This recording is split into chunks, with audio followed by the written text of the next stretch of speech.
it's interesting, I end up shooting 3 or 4 of these because I meander and wander. Alright, so we're going to nail this down. There's been an instance I've had to draw a line, personal and professional. It's tough having people that you're friends with working for you. Oh, wait. Here we go. Miss Nubs for the morning. And we call her Miss Nubs because she was born without a tail. Her mama didn't have a tail. She was born in this house, so she don't know anything else. For whatever reason, she has absolute trust and adoration for her humans here. Except for the little one. She's a little sketchy about the baby. Because she grabs. Alright. So we made introductions. Work. Personal and professional. What I've learned along the way in so many facets. And kind of what's going on around the shop, what's going down, and what's going on with the YouTube channel. All you've seen is my ugly mug on Sundays for the last, at least a year. I haven't really produced anything shop-worthy. Got the video camera, I'm hitting record. We're working on a little replica car. It's a Gazelle replica car of a 29 Mercedes. Working on that. And it's going to be a what's up, this is what we're doing type of video. It's not going to be an instructional by any means. Good times. We got some cool projects in and out of the shop. We lost 30 hours last week. 35 hours last week from the week before because Isaiah's gone. He showed up Friday, got his check. I held back enough to pay off his Snap-on tab in total. So everything he bought off the truck is his, free and clear now. So I'm proud of that kid. I miss him. He's, I guess, going to go work in another shop. I thought he was going to go do mud jacking, but he, I guess, decided not to go that route. But he's going to go work in another shop for another guy doing more mechanical and some body.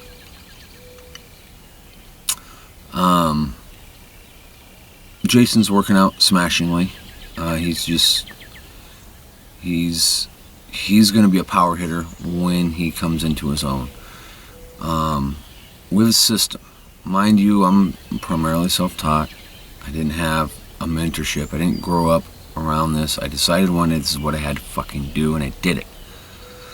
For 4 years, I was a piss poor painter. The last year, I've become a reasonable painter. The last 3-4 months, I've become a pretty good painter. I've learned a lot. I've figured out a lot to a point that I can now start teaching someone how to do it with authority, with confidence that I'm teaching them correctly. Because I know how to present consistent results. Other guy I got with me right now, a friend of many years, going through a lot of hassle in his personal life. How do you deal with that? Well, the financials are the business financials. There's no special privilege or right or anything there. It is what it is. At the shop is business. If we're at lunch, we can have a personal conversation. Past that, we don't. I'll stop a conversation and go, we need to talk about this later in a more appropriate backdrop. And drama. It's not allowed inside those gates. Period. It has to be taken care of off-site, off-premises, somewhere else, and they can come back. And that's how it has to work.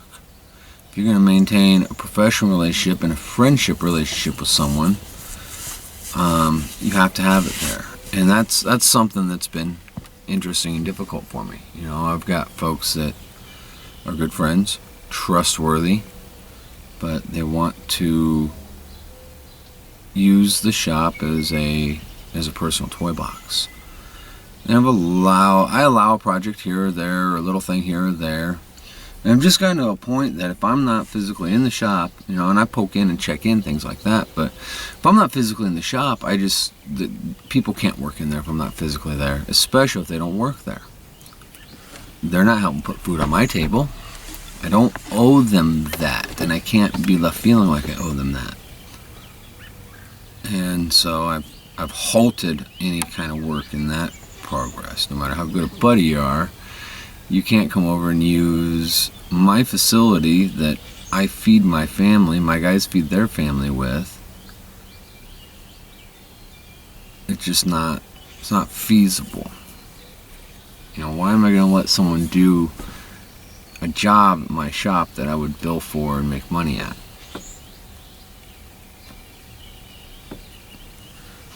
Yeah, if we're there and they want to, cut a fucking muffler off a car or do this or that, they want to do it outside the shop, no problem. I'm not into lending tools, though. Too many come up missing. I did learn my sweet spot where I'd like to get, because we're damn near functional as far as real time, real life, billable hours, functional where we needed to hit our goals. And I've got small goals set up and larger goals thereafter. With a 4-piece on the floor. 1 part-timer, 2 full-timers working 35 plus hours a week. What that does is, with 3 other guys on the floor in that manner, it gives us over 100 hours a week billable, supposed to be. It never works out that way. You never end up with, especially with apprentices, you can count 2 to 3 of their hours as 1 billable hour. And we're at that point. Now I'm looking at shaving that time and getting them competent and comfortable in the disciplines I'm teaching.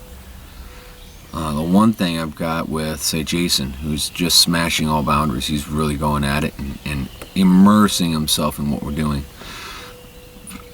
I've got to get him instill the operating procedures and our methodology. He had loose training prior, and the folks that were training him just willy-nilly, whatever they felt like that day, versus this is how we do every project.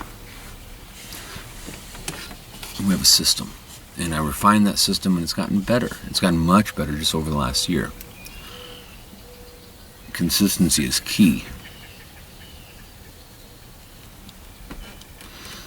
But once he sorts these aspects out, our margin of error will decrease.